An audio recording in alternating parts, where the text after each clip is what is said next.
l'archive, pour moi, ne constitue pas une vérité ou une valeur neutre. Donc mon travail n'est pas uniquement centré sur l'archive et je ne considère pas l'archive comme le seul moyen de faire de la recherche ou de puiser de la matière pour écrire des histoires, etc. L'archive fait partie de documents, de sources auxquels je vais avoir accès, mais n'est pas le point central nécessairement de la recherche. Il y a quelques années, les deux chercheuses Laurie Brown et Karen Burns m'ont contactée pour prendre en charge la section de la France dans une encyclopédie qui vient de sortir sur les femmes architectes au XXe siècle à travers le monde. Donc c'est vraiment un travail transnational qui a été effectué. Pour ce travail, elle m'avait envoyé une liste de femmes architectes françaises sur lesquelles on devait rédiger des notices comme on le fait généralement dans les encyclopédies. Alors, on avait deux choix avec mes collègues historiennes, soit de reprendre ces noms et rédiger ces notices-là à partir de recherches qu'on avait déjà effectuées, donc qui avaient déjà visibilisé les femmes, ou alors effectuer de nouvelles recherches, mais nous n'avions ni le temps ni les moyens de le faire.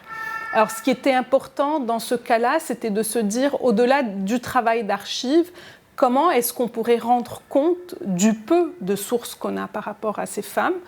Et dans ce cas-là, précisément, nous avons demandé aux responsables de l'ouvrage de nous permettre de rédiger des textes qui reviennent sur ce manque d'archives, sur ce manque de visibilisation des femmes, mais aussi des textes qui permettent d'élargir le travail des femmes architectes à celui de femmes paysagistes, femmes urbanistes ou femmes travaillant à d'autres niveaux de ce qu'on appelle aujourd'hui les métiers de l'architecture.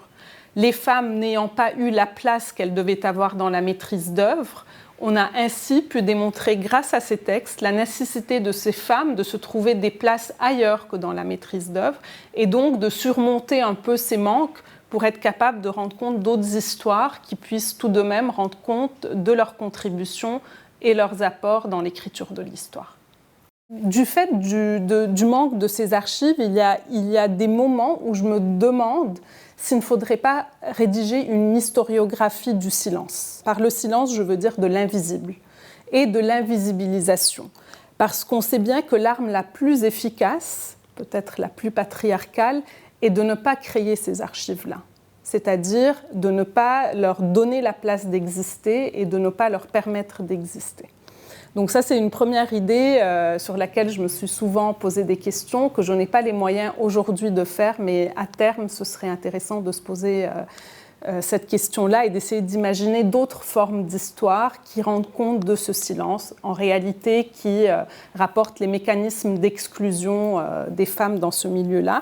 Un milieu qui, rappelons-le, est quand même basé sur la figure du modèle et de la référence. Que ce soit dans les écoles d'architecture, que ce soit dans les revues, ce qui ressort est toujours la figure de l'architecte qui est utilisée comme une référence, comme un modèle, et pour laquelle on demande aux étudiants en général de poursuivre, de remettre en question le travail. Donc le rapport au modèle. Il y a des documents, on va dire, que l'histoire a façonné comme étant des documents féminins, le journal intime, la correspondance, tout ce qui relève de l'intérieur, du féminin, etc., qui à certaines époques étaient vraiment les seuls lieux d'expression des femmes. On va retrouver beaucoup d'archives de femmes, par exemple, dans les centres médicaux ou psychiatriques. Ce sont les folles, les sorcières, les aliénées, les hystériques. Bon, on ne va pas refaire cette histoire aujourd'hui, ce n'est pas l'objectif, mais il est vrai qu'elles sont présentes, mais pas nécessairement là où on voudrait. Ce qui est intéressant en architecture, c'est que les femmes réinterrogent les cadres même de l'architecture. N'ayant pas trouvé leur place à tout moment dans l'histoire, dans la maîtrise d'œuvre, elles se sont créées des niches, elles se sont créées des savoirs aussi, où elles ont été précurseurs. Si on prend le rôle de la discipline de l'architecture, on se rend compte que les femmes, très tôt, se sont intéressées aux questions d'écologie, de réhabilitation, du faire avec, de l'extension, de la maison, du logement, des modes de vie, de l'ordinaire en réalité. Et ces questions-là sont aujourd'hui très à la mode. On a l'impression de les découvrir en 2025, depuis 10 ans, on va dire, comme étant des questions dominantes, les questions à l'heure du jour, alors que dans les années 50 et 60, les femmes avaient déjà commencé, même 100 ans plus tôt, mais on va partir du second XXe siècle, s'étaient déjà posé ces questions-là et ont été assez précurseurs dans leur manière d'aborder l'architecture depuis le quotidien, depuis l'ordinaire, depuis leur petite vie intime et privée. Pour moi, la fabrication de l'histoire et des archives doit être sans cesse corrélée à sa remise en question perpétuelle. Sinon, j'ai l'impression qu'on assoit des histoires à partir d'archives. Et j'avais lu un ouvrage de Benedict Anderson qui avait vraiment modifié mon rapport à l'archive. C'est là où je me suis rendu compte véritablement de la construction de l'histoire grâce à la construction des archives. C'est-à-dire que les deux sont corrélés et que l'histoire telle qu'on l'écrit aujourd'hui, peu importe son niveau d'alternativité, reste quand même l'histoire des dominants et des dominantes.